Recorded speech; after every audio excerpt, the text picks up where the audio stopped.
Saludos, sean todos bienvenidos a esta nueva entrega de su programa Soluciones Médicas, salud educativa al más alto nivel. Estamos agradecidos de Dios por la oportunidad que nos da de estar ante ustedes y llevarle un programa que yo sé que ustedes van a disfrutar. Cada año, para el 15 de abril, se conmemora la lucha mundial contra la hemofilia. Y precisamente en el día de hoy hemos invitado a la doctora Rita Hernández, quien es la jefa de hematología del Hospital Universitario José María Cabral Ibáez en Santiago, y al doctor Ricardo Coste de la Fundación de Ayuda al Paciente Hemofílico, para que conversemos acerca de la hemofilia en nuestro país, de lo que es la enfermedad y de lo que se está haciendo a favor de estos pacientes y de lo que se puede y se espera que se haga también con estos pacientes que padecen hemofilia. Recuerde que si no está suscrito a nuestro canal de YouTube, Dr. Manasseh, suscríbase, active la campanita para que le lleguen las notificaciones de las publicaciones que nosotros hacemos. Doctor Hernández, doctor Coste, bienvenidos a Soluciones Médicas. Muchas gracias por la invitación, Manasseh, que nos hace. Queremos hacerles resaltar que hoy, 17 de abril, estamos celebrando el Día Mundial de Hemofilia. Y más que celebrando, estamos conmemorando, ¿no verdad, Ricky? El día de esta enfermedad, de esta situación realmente que tenemos que saber que es una enfermedad que se caracteriza por la ausencia de factores de coagulación, lo que hacen que los pacientes tiendan a sangrar, tienen esa condición de hacer sangrados espontáneos, que pueden sangrar a nivel muscular, a nivel articular, etcétera. Ricky, tú que tienes tu experiencia como médico, como hemofílico, ¿qué tienes que decirnos en el día de hoy? Sí, bueno, primero darle las gracias por la invitación, doctor Peña, a su espacio, y muy contento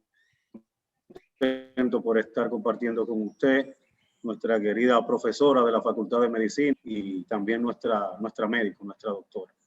Como bien decía el doctor Peña, la Fundación Apoyo al Hemofílico, FAHEM, es una institución fundada en 1996 que ha traído a la República Dominicana asistencia a las personas con hemofilia desde el día de su fundación. Nosotros formamos parte representando a la región norte, al Cibao, y la fundación es una organización sin fines de lucro. Es la única organización nacional miembro que pertenece a la Federación Mundial de Hemofilia con sede en Canadá. Nosotros, aparte de médicos, somos personas con hemofilia A severa. Como dice la doctora Hernández, es una deficiencia hereditaria, genética, que no tiene cura. Hay una coagulación por la falta de uno de los factores de coagulación, ya sea el factor 8 o el factor 9. Una condición que mente o por desgracia limita las capacidades físicas de las personas que la padecen, que no tienen tratamiento adecuado, eficaz tanto en cantidad como en el tiempo. Y eso es un reto para países como nosotros, en República Dominicana, que todos sabemos hay a veces limitaciones presupuestarias y es muy costoso el tratamiento, y la mayoría de las familias que tienen miembros con hemofilia no pueden costear el tratamiento de manera privada. También hay un asunto, hay una cuestión con las aseguradoras de riesgos de salud, lo cual hay una lucha abierta por esa situación también. Bien, ¿por qué se llama y por qué se dice que los pacientes hemofílicos tienen sangre azul, doctora? Yo pensaba que toda la sangre era roja, pero ¿de dónde viene esto de que los hemofílicos tienen sangre azul? Realmente lo que pasa es que cuando se diagnostica la hemofilia, se diagnostica en un tracto social alto. O sea, fue a nivel de reyes. De la realeza. De la realeza, donde realmente se hacen los diagnósticos de estos pacientes que tenían ya esa deficiencia de esos factores, y por eso es que hablan de sangre azul. Ok, No es que la sangre sea azul, sino que No. se comenzó a estudiar o se descubrió en los extractos sociales altos. Claro. Okay. Y como es genética, entonces todos los miembros iban a estar afectados, muchos miembros. ¿Quiénes se afectan más, los hombres o las mujeres? Y en cuanto a la raza, ¿cuál es la incidencia? Nosotros hemos visto que los más afectados son los hombres. Recuerda que es una enfermedad genética ligada al cromosoma X. Por lo tanto, las mujeres son las que van a aportar esa parte genética y el hombre es el que la va a padecer. ¿Cómo entonces si el hombre tiene un cromosoma X y uno y la mujer tiene 2 cromosomas X, cómo es que entonces la mujer con 2 cromosomas X, si la enfermedad se liga al cromosoma X, entonces no padece de la enfermedad? La mujer realmente puede tener alteraciones, puede tener lo que es la condición de ella poder pasar esa alteración genética en su cromosoma X al hombre. Pero no es que ella no pueda padecerla. Antes se decía que solamente éramos portadoras, pero ya se ha visto que sí, que también ella tiene condición de padecerla. La padece de una manera mucho menor, las complicaciones son menores, pero realmente ellas tienden a padecer. O sea, ya hablamos de mujeres hemofílicas, ¿no, verdad, Ricky? Sí, como bien explicaba Manasés, las mujeres tienen 2 cromosomas X. Cuando una mujer porta hemofilia, uno de sus cromosomas está afectado. El otro cromosoma está normal. Por consiguiente, recordemos por genética que la mitad de las células de su cuerpo están sanas. Entonces tienen la capacidad de producir el factor deficiente.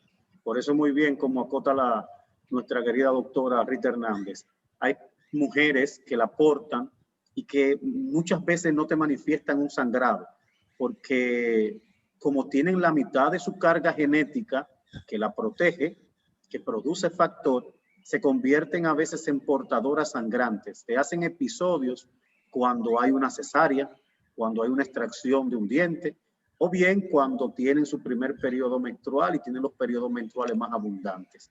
Y como dice la profesora Hernández, sí, muchas de esas pacientes, esas mujeres ya se consideran como portadoras sangrantes por eso. Bien, ¿cuántos tipos de hemofilia hay? Porque yo he estado en reuniones de pacientes hemofílicos y yo oigo que dicen, tú eres tipo A o tipo B, cuando están socializando entre ellos. Hay varios tipos de hemofilia y ¿a qué se refieren ellos cuando hablan de tipo A, de tipo B? Sí, tenemos la hemofilia A, donde nosotros vamos a tener la deficiencia del factor 8, y tenemos la hemofilia B, donde nosotros vamos a tener la deficiencia del factor 9. Entonces, por eso tú oyes que ellos te dicen, yo soy tipo A, yo soy tipo B. Aunque tú puedes tener deficiencia de otros factores, pero hemofílico como tal, tenemos la hemofilia A y la hemofilia B. Los factores son los que intervienen para que se produzca la coagulación de la sangre. Esos son los factores que hacen falta en lo hemofílico. Exacto. Ok, son esos elementos que intervienen en eso. Entonces, ¿cómo nosotros comenzamos a descubrir qué síntoma puede presentar un paciente que hace pensar al hematólogo que puede tener hemofilia? ¿Cuáles son las manifestaciones clínicas de estos pacientes? Mira, las manifestaciones clínicas del paciente de hemofílico es el sangrado, como habíamos dicho. Tiene una deficiencia de uno de los factores. El paciente no puede presentar sangrado a cualquier nivel, principalmente a nivel muscular, a nivel óseo articular, a nivel del tubo digestivo. Puede sangrar a nivel de la nariz, puede sangrar por un trauma. Son pacientes que a veces no lo saben y que van al odontólogo por una extracción dentaria. O sea, cuando nosotros vemos esos sangrados espontáneos que se producen sin una, ¿cómo se dice? Sin que usted tenga la manera de explicarlo y que persiste, nosotros debemos de investigar qué es lo que está pasando. Muchas veces nos llegan los pacientes porque tienen hematoma, porque han sangrado en la piel, porque tienden a sangrar. Otras veces tienen epitaxis, otras veces llegan con problemas en las rodillas porque ya están haciendo hematrosis, y cuando comenzamos a estudiar lo que son la cascada de la coagulación, las muestras de laboratorio que nos van a ayudar, entonces ahí es que nosotros comenzamos a investigar y nos damos cuenta si hay un trastorno de coagulación o no lo hay en esos pacientes. Y ya luego comenzamos por las pruebas básicas, ¿no es verdad?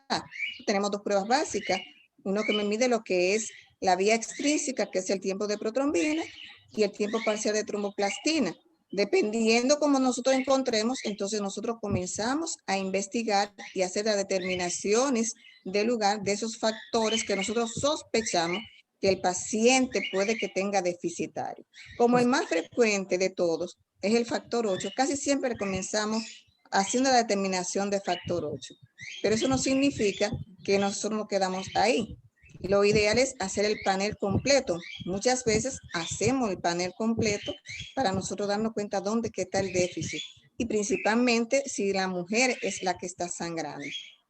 Bien, entonces, doctora, por lo que usted nos ha dicho, es probable que un paciente desarrolle, un paciente tenga hemofilia y durante 10, 15, 20 años, 30 años no se sepa hasta que se presenta un episodio de sangrado de esto porque se somete a una cirugía. Es probable que pase por desapercibido una hemofilia en un paciente. ¿A qué se debe entonces que teniendo la enfermedad se detecte ya como grande y que no haya tenido episodios antes?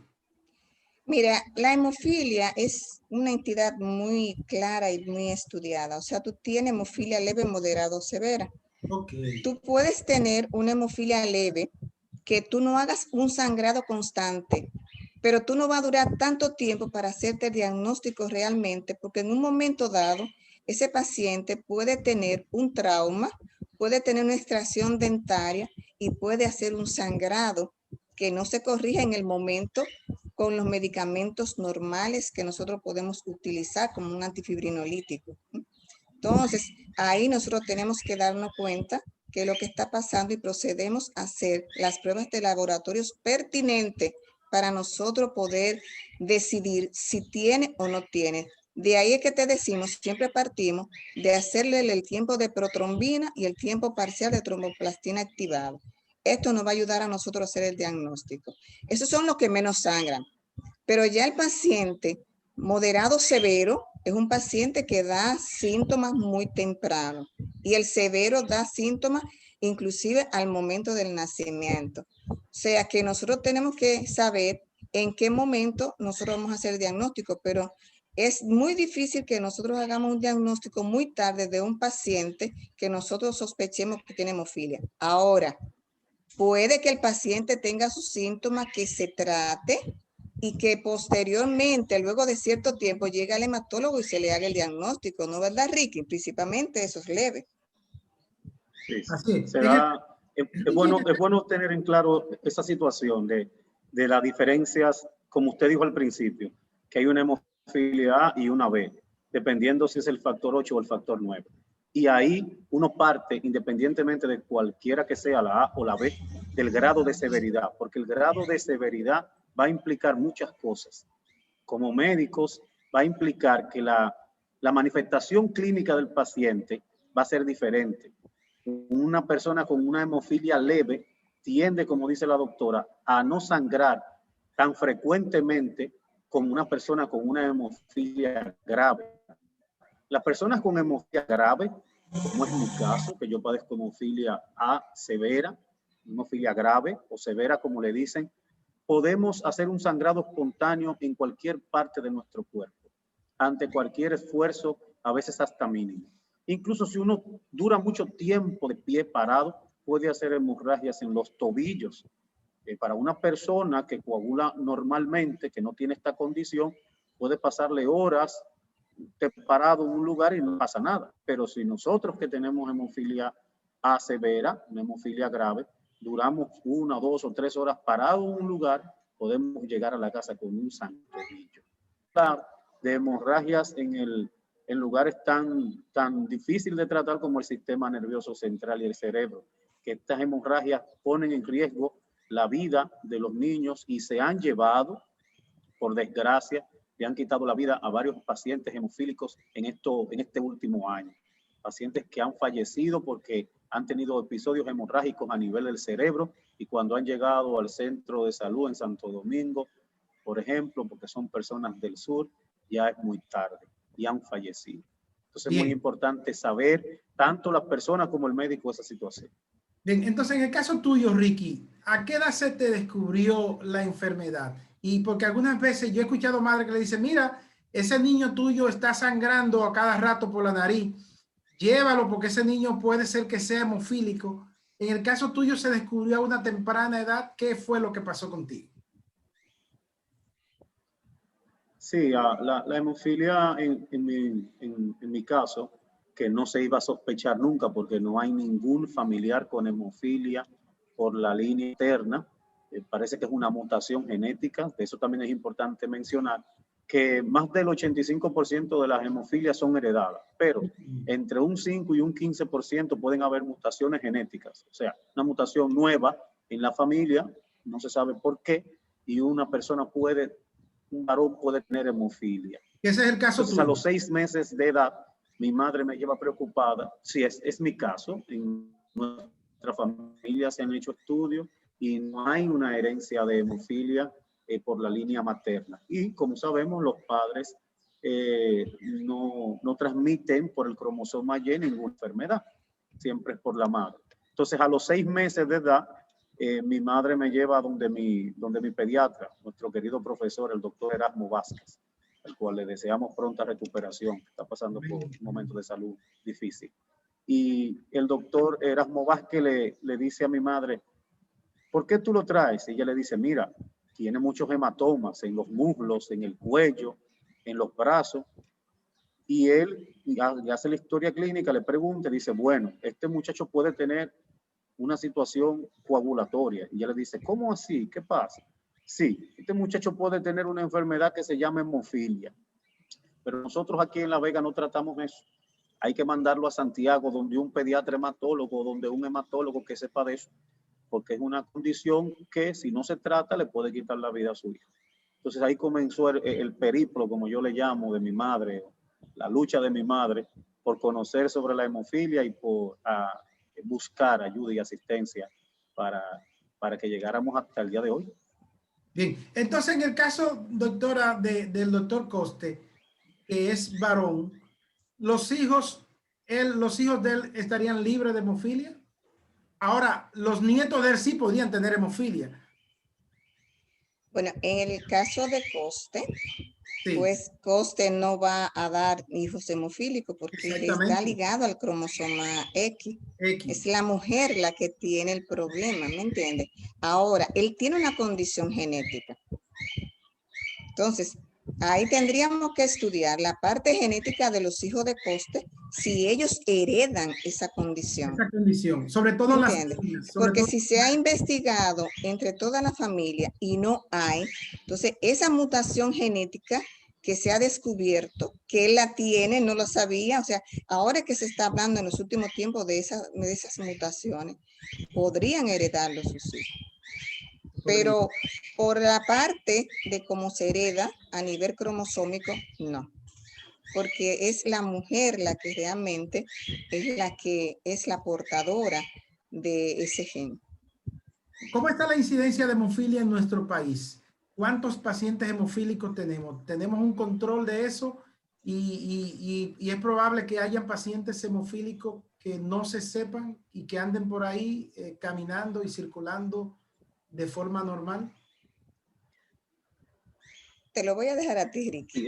Sí, permíteme responder. La Fundación Apoyo al Hemofílico tiene aproximadamente en su registro 454 personas con hemofilia.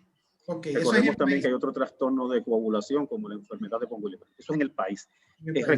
Recordemos y recuerden que la incidencia de la hemofilia depende del país donde estemos. Hay países donde por cada 20,000 varones nacidos, uno puede tener hemofilia.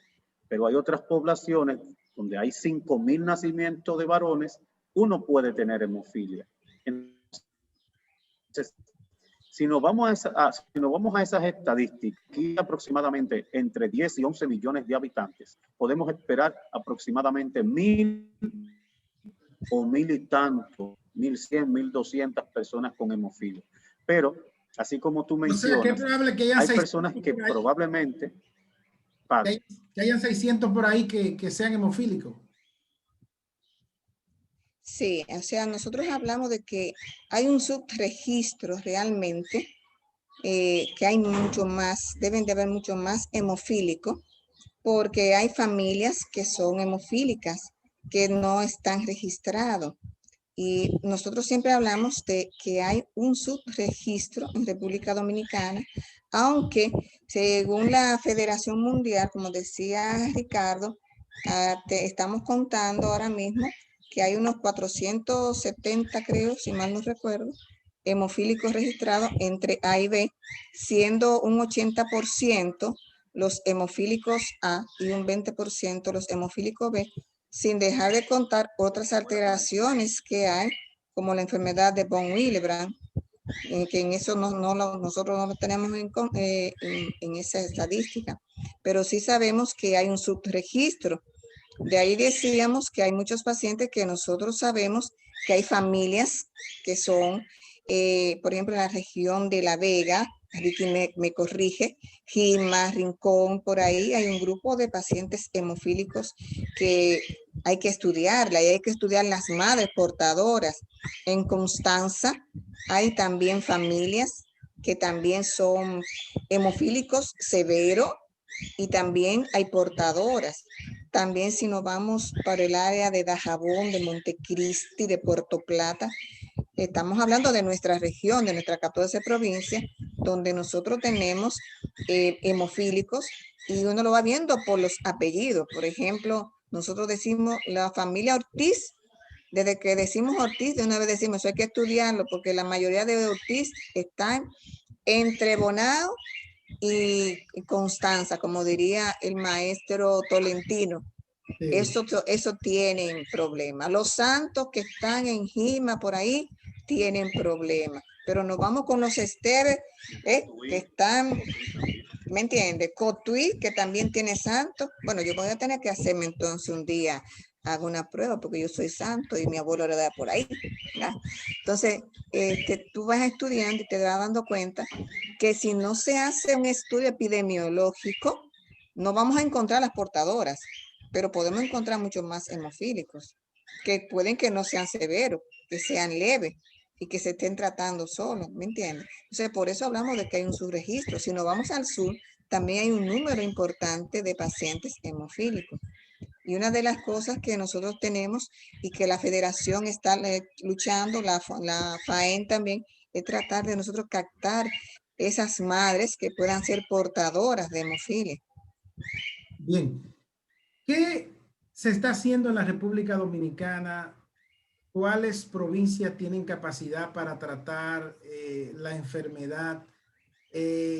¿Está cubriendo la seguridad social estos pacientes con hemofilia? ¿Qué hace falta en nuestro país para que nosotros podamos decir que tenemos un sistema que protege a estos pacientes hemofílicos, que le da seguimiento y que vela por ello? Bueno, esta es una pregunta interesante porque la vamos a contestar entre los dos. Porque ambos, tanto médicos como hemofílicos, sufrimos este problema. Nosotros tenemos 4 centros, tú me corriges, Ricky, de atención al hemofílico. 2 en el Cibao, Cabral Ibáez y el Arturo Grullón, y 2 en Santo Domingo, Padre Villini y el Robert Reed. O sea, son los 4 centros de atención a pacientes hemofílicos. Sabiendo que nosotros en el Cibao estamos cubriendo 14 provincias. Tenemos que saber que realmente estos pacientes van a necesitar realmente de un tratamiento adecuado que ellos puedan llevar y mantener, que es lo que nosotros llamamos la profilaxis. Entonces, aquí nosotros no podemos contar con un tratamiento profiláctico, sino con tratamientos a demanda. ¿Qué significa eso? que se le va a dar tratamiento al paciente cuando llegue con una complicación. Con una complicación. Si nosotros pudiéramos tener un tratamiento profiláctico, ya sea con el factor, pues esto disminuiría que el paciente vaya menos a los hospitales, disminuiría las complicaciones y daría mejor calidad de vida. Ahora bien, ¿se ha avanzado en hemofilia? Sí. O sea, tanto la Fundación de Hemofilia FAEN, en conjunto con el Ministerio, en conjunto con Alto Costo y Promesecar, pues han hecho su trabajo y lo están haciendo. Y diríamos que hemos avanzado porque inclusive ya se introdujo en el país uno de los medicamentos que son profilácticos para los pacientes con hemofilia A principalmente, y que esto asegura, primero, que disminuyan la crisis, segundo, mejor calidad de vida e independencia en estos pacientes. Ahora, este medicamento, que sería el ideal para todo, solamente ha entrado para los pacientes pediátricos. Está recién llegado. Ahora mismo se están administrando en 30 pacientes y la respuesta que se ha tenido es una respuesta muy buena. Okay. Entonces, eso nosotros quisiéramos que también llegara, ¿tú me entiendes? Pero en lo que es a los adultos, sí, pero en lo que eso llega, tenemos que garantizar el tratamiento con factores a esos pacientes, que es que tanto lo provee la fundación como lo provee el programa de alto costo, pero volvemos a lo mismo. Necesitamos un tratamiento que sea eficaz. ¿Qué significa para nosotros? Que esos pacientes puedan tener una profilaxis, que se puedan manejar, porque la seguridad social realmente no cubre esos medicamentos. Solamente el paciente, cuando está ingresado y necesita el medicamento, ellos te lo cubren. Pero Entonces, ¿qué sucede? ¿este medicamento es tan caro? ¿Por qué la seguridad social no lo cubre? Es tan caro y calculando los beneficios que vamos a tener, porque vamos a evitar que el paciente sea ingresado, que quizás el paciente va a consumir mucho más cuando esté ingresado. ¿No sería más factible que las ARS o que el sistema de salud, más bien, le diera esos medicamentos para evitar que el paciente tenga que ser ingresado? O sea, preventivo más que curativo. Eso sería lo ideal, que el sistema de salud asumiera el tratamiento de los hemofílicos. Le saldría más económico al país. ¿Y es caro? ¿Es muy costoso el medicamento? Sí, es costoso. Es costoso. Okay, es costoso. Usted dice que alto costo, que es una dependencia del Ministerio de Salud Pública, lo está trayendo y se lo está dando a los pediátricos, a los pacientes pediátricos. Alto costo cubre el factor. Y cubre el complejo protrombínico para aquellos pacientes que tienen trastornos de inhibidores. O sea, cuando nosotros hablamos de inhibidores, nosotros vamos a ver que va a haber un anticuerpo que no va a dejar que ese factor 8 actúe normalmente. Entonces, no responden al factor 8 y hay que administrar el complejo protrombínico, pero también se le debería administrar lo que es el factor 7 recombinante en esos pacientes para activarme de una vez lo que es el complejo protrombínico y que el paciente deje de sangrar. Todos esos medicamentos son costosos. Alto costo cubre la parte del factor y la parte del complejo protrombínico, pero a nivel de Promesecar, hay un programa que es el programa de Promefilia que cubre lo que es el factor 7 recombinante, que solamente hasta el momento lo estaba cubriendo para los pacientes pediátricos. Lo mismo que factor 8. O sea que ahí no entraban en ese grupo los adultos. Pero creo que ya, con Dios por delante, ya entran ahora los adultos al programa después de situaciones que se han dado y que son pacientes que vienen ya con un diagnóstico hecho de un hospital pediátrico donde se le debe dar continuidad y le hemos demostrado que no se le puede dejar de dar el medicamento a esos niños porque crecieron. Entonces, ya con una experiencia que tuvimos y que hemos tenido, pues no han dado muy buena respuesta por Promesecar y creo que se va a solucionar esa situación. ¿Cómo se maneja, doctora, estos pacientes, sobre todo estos niños? ¿Cómo hacerle entender? Yo sé que es difícil para la familia con un niño hemofílico, tú decirle que no juegue, que no brinque, que tenga, porque puede perder la vida si sangra. Es impactante cuando hay un diagnóstico de hemofilia en un paciente en esta etapa de la niñez, que generalmente es para que los niños corran y salten, que ellos no pueden entender. ¿Cómo se trabaja eso? Mira, eso es sumamente importante porque la madre de un hemofílico es una heroína. O sea, ella tiene que entender la enfermedad y hacerle entender la enfermedad al niño. Decirle cuáles son los medios de cuidado, qué debe de hacer, qué no debe de hacer. ¿Qué tú dices de eso, Ricky? Esto es sumamente importante. Innegablemente la educación es lo más importante. La educación es sumamente importante desde que el niño comienza a tener conciencia. Pero también la mamá tiene que cuidar. Decimos que ellas son las heroínas. Y saber educarlo, saber entenderlo, porque esa es otra parte. La parte psicológica del niño, la parte psicológica del adolescente, inclusive del adulto, que a veces queremos hacer cosas que no podemos hacer y tenemos que hacerle entender qué se puede y qué no se puede. Es difícil, pero acuérdate que las madres estamos hechas para poder guiar a nuestros hijos y hacerlo con amor.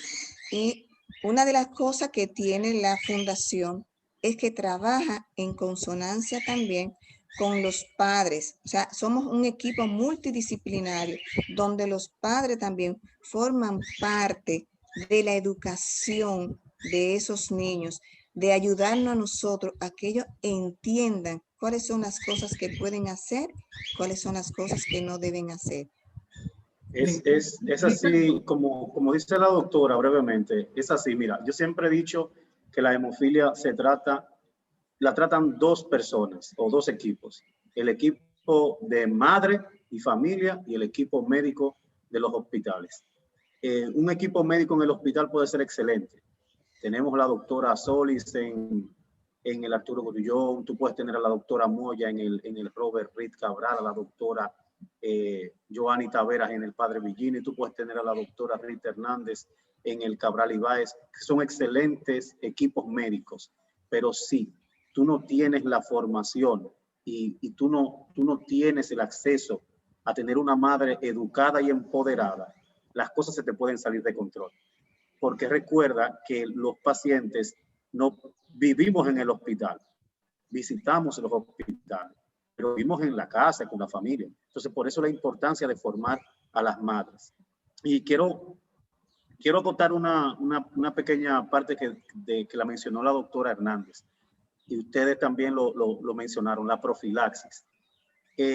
Tanto el Estado Dominicano como las aseguradoras de riesgos de salud, la Seguridad Social, deben entender que si tú a una persona con hemofilia A severa o B severa o moderada o un moderado que sangra y se comporta como un severo, lo mantienes en profilaxis, le das acceso a la profilaxis, a la larga vas a gastar menos dinero que tratando la hemofilia sintomáticamente, porque te vas a evitar cirugías, te vas a evitar reemplazos de cadera, de rodilla, te vas a evitar que el paciente se te complique con una hemorragia cerebral y vas a gastar menos dinero porque el paciente se va a mantener sano. Entonces, los estudios que han hecho por la Federación Mundial de Hemofilia y los estudios que se han hecho por organizaciones europeas demuestran que si tú tienes esos pacientes con acceso al tratamiento profiláctico preventivo, vas a gastar menos dinero en el tiempo.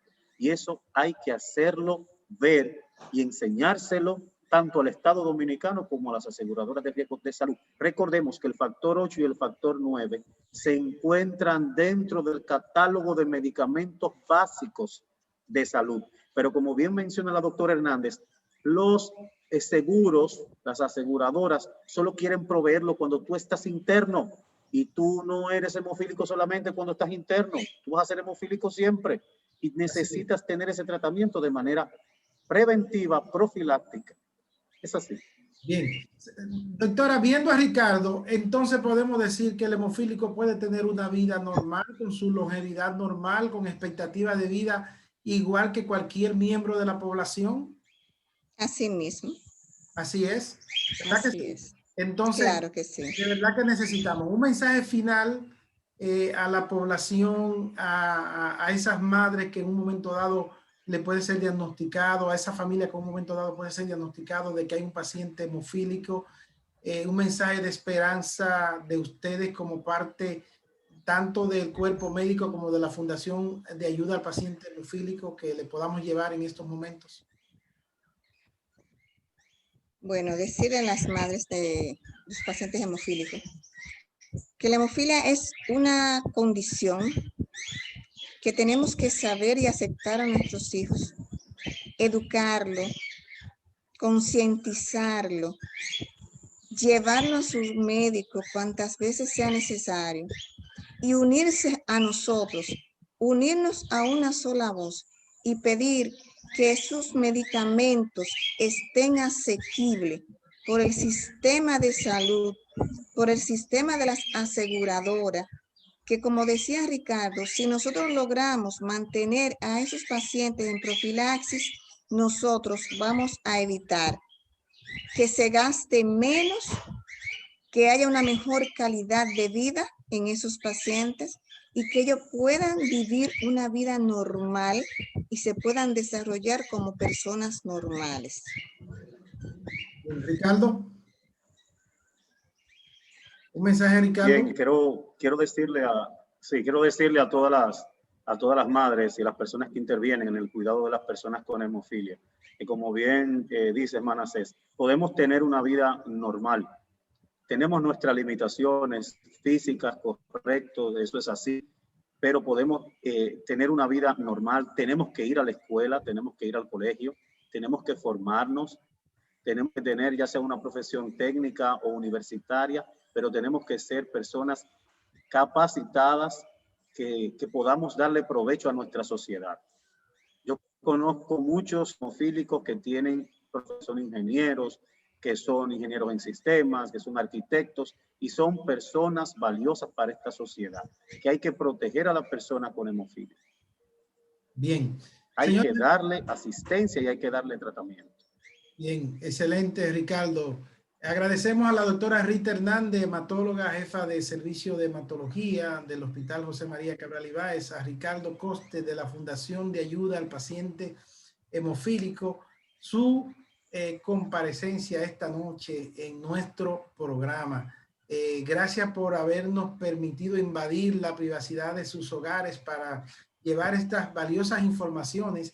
Y el llamado está hecho ahora que tenemos un nuevo superintendente de salud y riesgo laboral en la CISARRIL, el doctor Jesús Félix Iglesias, a los legisladores, que hay muchos médicos que están tratando de modificar la ley de seguridad social a fin de que puedan incluir todas estas cosas que no se previeron al inicio de la ley y que ahora tienen una gran oportunidad. A la misma presidencia de la República y este gobierno ha llegado como el gobierno del cambio. Señores, estas son las cosas que debemos cambiar y la salud es un derecho que consagra la Constitución y los pacientes hemofílicos tienen derecho a lo que es esa salud. Así que nosotros esperamos que en los próximos meses, con los cambios que se van a hacer en la ley, estas cosas se puedan mejorar y se le garantice a los pacientes hemofílicos estos factores para que ellos puedan desarrollar una vida normal. Gracias a los amables teleaudiencia que siempre está en sintonía con nosotros. Recuerden que cada semana tendremos un programa edificante para toda la familia. Así que gracias, doctores, y este espacio está abierto para cualquier actividad y cualquier cosa que necesiten para ayuda de estos pacientes con hemofilia. Muchas gracias, doctor. Muchas gracias.